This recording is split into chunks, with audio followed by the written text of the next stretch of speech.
Have you ever wondered if God really exists? Because the way I see it, if he did, why would he allow sickness and pain? Why would he allow poverty and cancer? Why would he allow earthquakes to destroy entire cities? Why would he allow evil people to exist? Why does he allow all these horrible things to happen to the people he claims to love? If he loved us, why does he allow men to ruin his creation?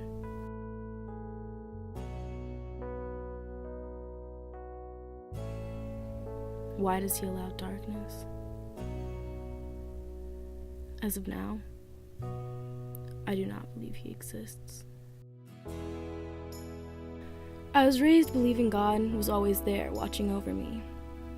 I was raised with the story of the woman I was named after, Lydia, a woman who worshipped God. Believing in God is such a huge part of my life. Was such a huge part of my life. I don't know. I don't know what to believe. I decided to reach out to those around me. They had to be questioning his existence too, right? My friends, my best friend, my teacher, all Christians, all faithful believers. My friends, my roommates, have been through some pretty crazy stuff. You know, they fight a lot, they don't always get along.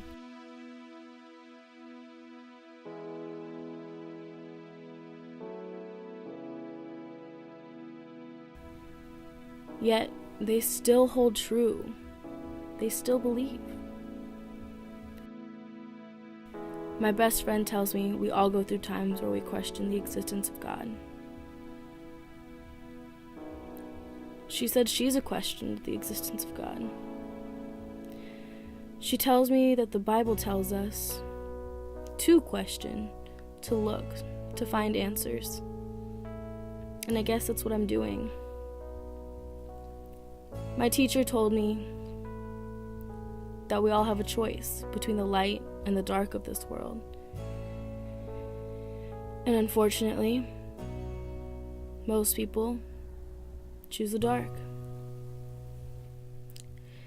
She said that ever since the fall of Adam and Eve, we've been living in a world corrupted by Satan, a world full of temptations and distractions that pull us away from the life that God intended for us.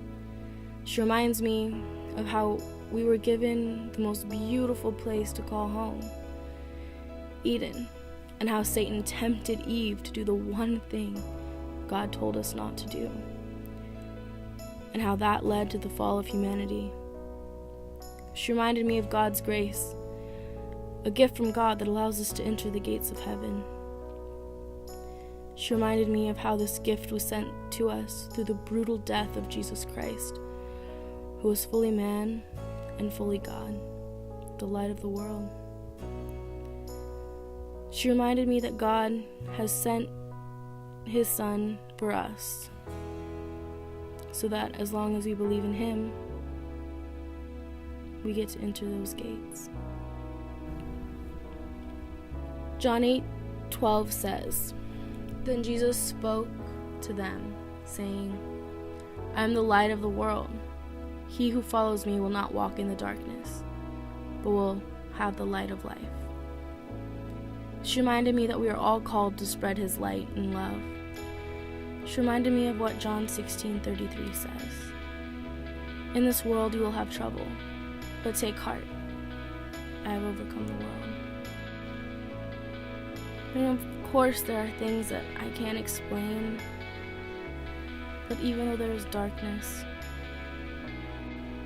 I have chosen light.